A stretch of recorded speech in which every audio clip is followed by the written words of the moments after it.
Bonjour et bienvenue au Musée Bush où nous rencontrons notre 4e artiste en présence de notre talentueux médiateur culturel Charles Taloté. Donc aujourd'hui nous allons rencontrer Diana Barrault qui vit depuis plus d'une vingtaine d'années à Bruxelles. Auparavant elle était à Paris et sinon elle vient de Nantes et connaît très bien la Baule. Alors Charles, peux-tu nous présenter Diana ? Bonjour Delphine, bonjour à tous. Aujourd'hui, nous allons donner la parole à Diana Barrault, la dernière artiste et la seule peintre de cette exposition Peinture et sculpture au féminin.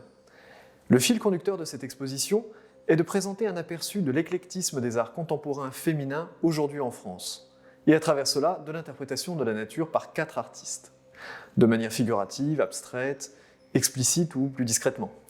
Diana Barrault, elle est peintre. À l'instar des grands peintres qu'elle a tant étudiés dans les musées, dans les ateliers, elle se situe dans un renouvellement constant de son art. Les tableaux que nous présentons ici au musée Bosch datent de 2019 à aujourd'hui. C'est récent. Et pourtant, on sent l'éclosion de quelque chose de différent au gré des salles du musée. On se laisse conduire par ses couleurs poudrées, pastel ou acidulées. Son art, il est léger, il est frais, il est enthousiasmant. Et il crée un véritable écrin autour de l'œuvre des sculpteurs. Elle va nous l'expliquer.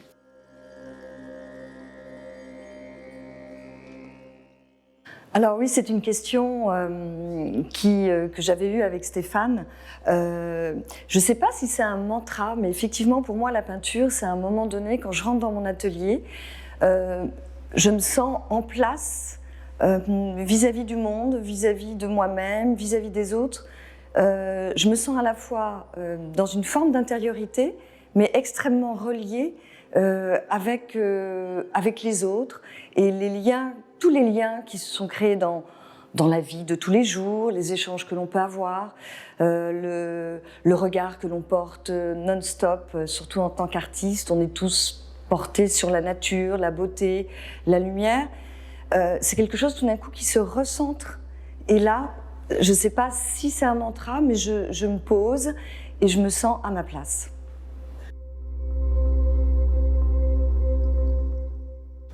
Alors la peinture, je l'ai appris très jeune, c'est-à-dire que les premières émotions de peinture, je les ai eues parce que mon père peignait.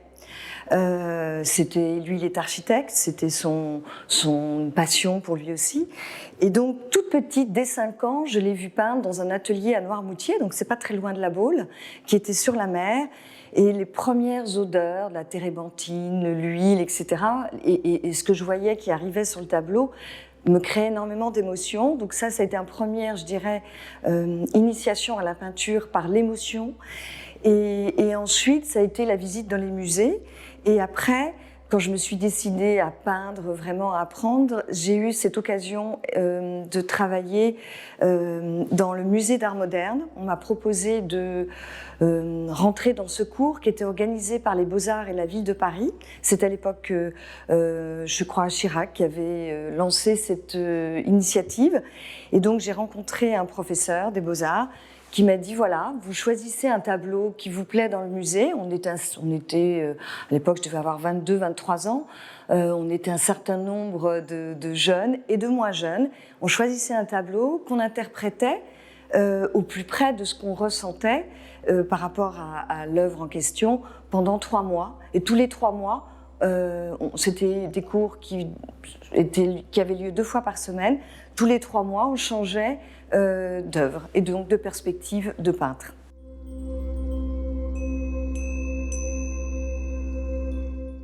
La copie des grands maîtres, ça m'a éveillé de plus en plus cette passion pour la peinture, parce que c'est vraiment une passion. Et puis le regard que l'on porte sur un tableau quand on vient le copier, le regarder de très près, c'est un peu un échange.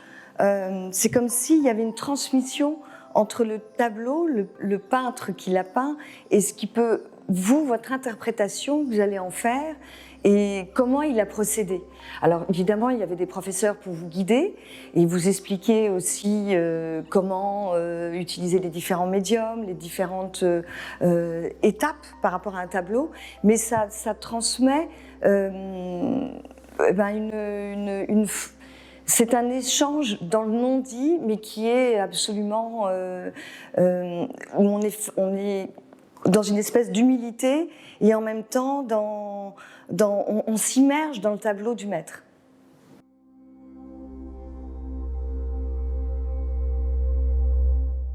Alors je dirais que c'est même avant la copie, parce que quand j'étais jeune et que j'allais dans les musées, les premières émotions qu'on a, parce que c'est une peinture qui est sans doute plus facile, ça a été toute la période impressionniste.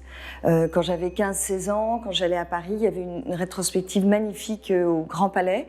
Et là, j'avais découvert tous les grands peintres impressionnistes. Et ça avait été une émotion très importante parce que quant aux couleurs, aux lumières, le fait que ce ne soit pas enfermé dans une figuration, je dirais, statique. L'impressionnisme laissait à la personne, au spectateur, la possibilité de voyager à travers des pointillés ou des petits coups de pinceau qui étaient très, à la fois poétiques et en même temps très prenants. Je trouve les impressionnistes ont eu une période fantastique pour exprimer la lumière. Et puis après, ça a été une autre rétrospective de Nicolas de Staël dans l'abstraction, et qui m'a fait découvrir une autre peinture. Et là, ça a été un peu le choc de ma vie quand j'ai vu cette exposition à Beaubourg.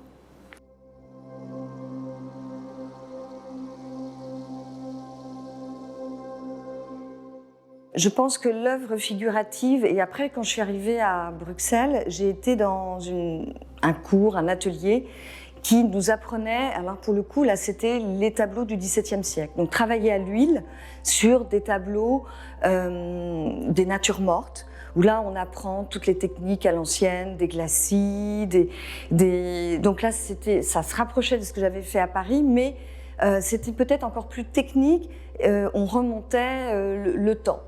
Et en fait cet apprentissage, dans ma tête depuis toujours, j'apprenais à faire ça pour aller vers l'abstraction ensuite, et être libre, et trouver une forme de liberté dans l'abstraction, sachant que j'avais appris de façon plus académique tous les procédés de la peinture. Donc je pense que l'abstraction a toujours été en moi, mais j'étais passée dans la partie plus figurative pour apprendre.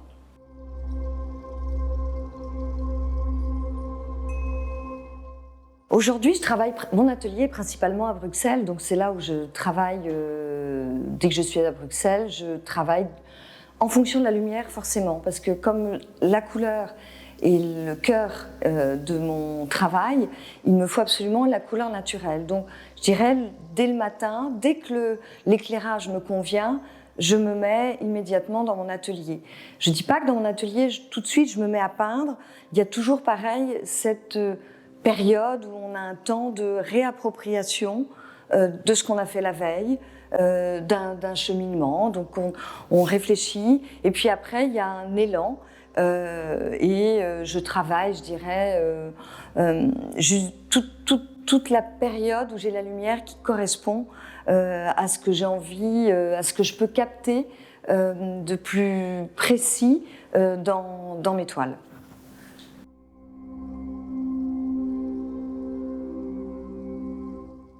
J'ai d'abord appris à l'huile, et j'ai travaillé très très longtemps à l'huile.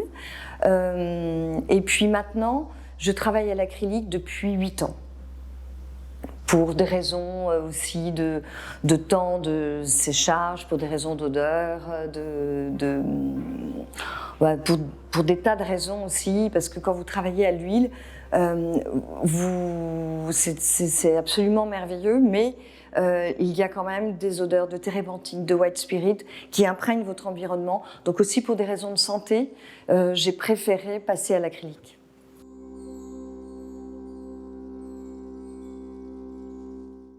Ma peinture, je la définirais comme quelque chose de doux, c'est une recherche, la douceur.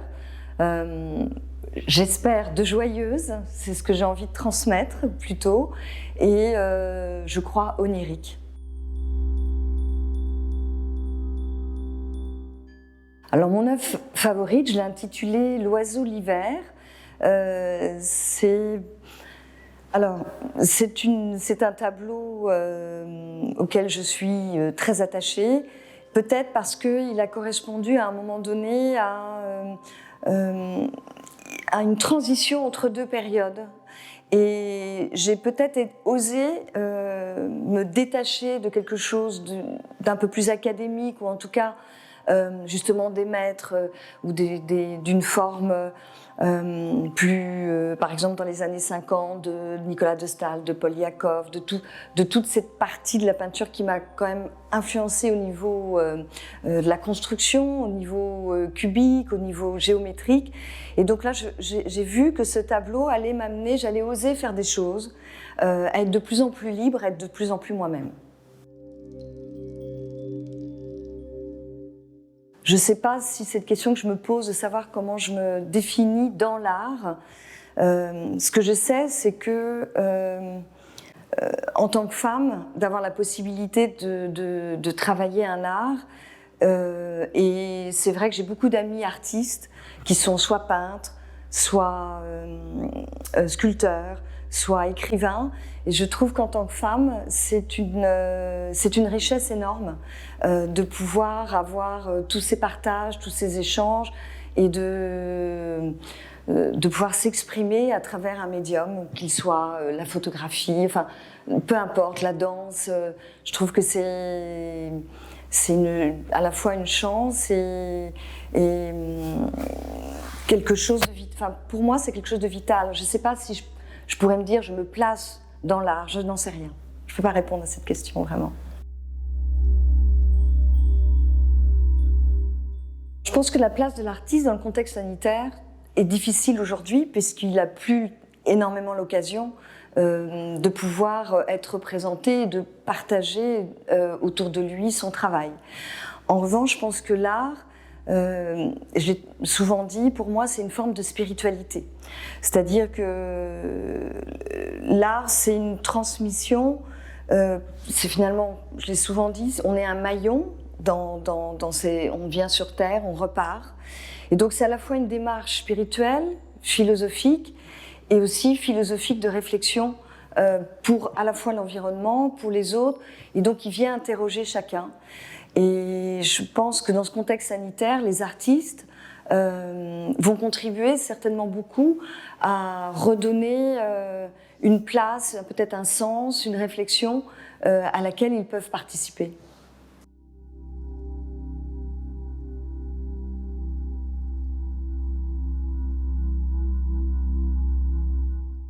Alors le musée, je le trouve magnifique. C'est un lieu qui est à la fois très lumineux, sur la mer, intimiste, en même temps qui a une âme. On ressent l'âme de Bernard Beusch. Quand on voit son parcours, sa peinture est magnifique, coloriste, et qui a subi lui aussi tout au long de sa vie des influences très intéressantes. Le musée, c'est à la fois la région, un homme qui a été un peintre majeur finalement dans la région, et puis une place pour les artistes. Je trouve que l'idée de donner la possibilité aux artistes de venir continuer le travail ici, présenter son travail, c'est un lieu magique et un bel endroit avec beaucoup de lumière.